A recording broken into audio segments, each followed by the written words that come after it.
या महाराजाने अल्पवयीन मुलीबरोबर अतिशय धक्कादायक कृत्य केले.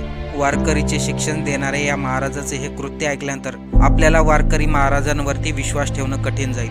नेमकं काय झाले, कुठे घडले हे पाहू. त्या अगोदर चॅनलवरती नवीन असेल तर सबस्क्राईब नक्की करा.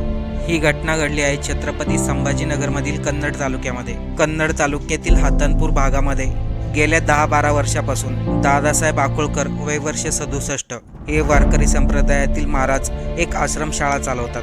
त्या आश्रमशाळेमध्ये वादनाचे आणि गाण्याचे प्रकार शिकवले जातात.